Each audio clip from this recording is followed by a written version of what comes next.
রমজান মাসে আমরা ফরজ নামাজ বেশি পরিমাণ পড়েছিলাম। এটা একদম সারা বছর ধরে রাখা। আবার তো চার্জ দিবেন আগামী রমজান আল্লাহ বাঁচায় রাখলে, আবার নিজের শানিত করবেন, গুনাহ থেকে মুক্ত হবেন। কখন আর একটা রমজান যদি পান, কিন্তু পাবেন কিনা সেটা তো আল্লাহ জানেন। এই জন্য আপনি এটা করা, কারণ আমরা এমন একটা সময় আছি, যেই সময়টা এমন এক সময়, যেই সময় আপনার বরকত একদম, কিন্তু আপনার সময় বরকত পাচ্ছি না আমরা। আসলে এটা কিয়ামতের আলামত।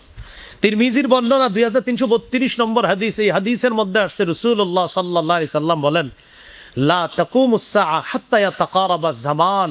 কিয়ামত ততক্ষণ সংগঠিত হবে না যতক্ষণ সময় পরস্পর নিকটবর্তী না হবে।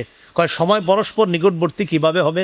হাত্তা তাকুনা সানাতু কাশ-শাহরি, বছর হবে মাসের মতো, ওয়াশ শাহরু কাল জুমআ, মাস হবে সপ্তাহের মতো, ওয়া তাকুনুল জুমআতু, আর সপ্তাহ হবে কাল ইয়াউম, দিনের মতো, ওয়া ইয়াকুনুল ইয়াউমু কাস-সাআ, আর দিন হবে ঘন্টার মতো, ওয়া তাকুনুস সাআতু কাদ-দারমাতি বিন-নার, আর দিন ঘন্টা হবে আপনার আগুনের অগ্নিস্ফুলিঙ্গ, যেমন হঠাৎ দেখা যায় অগ্নিস্ফুলিঙ্গটা আবার নিচে আসে, কয় ঘন্টা হবে এরকম অগ্নিস্ফুলিঙ্গের মতো, খুব তাড়াতাড়ি শেষ হয়ে যাবে।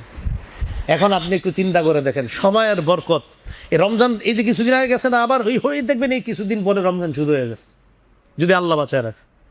এখন এরকম মনে হয় জুমা আমি পড়ায় যাইতে না যাইতে দেখি আবার জুমা এসে পড়ি, জুমা পড়ায় আপনার ভাই যে আজকে যাবো, আবার দেখবেন এই আয় পড়ছে। ঘটনা কি তাড়াতাড়ি কিভাবে সময় চলে যাচ্ছে। এটা হলো কিয়ামতের আগে। রাসূল সাল্লাল্লাহু আলাইহি সাল্লাম বলছেন এরকম সময় পরস্পর নিকটবর্তী হয়ে যাবে।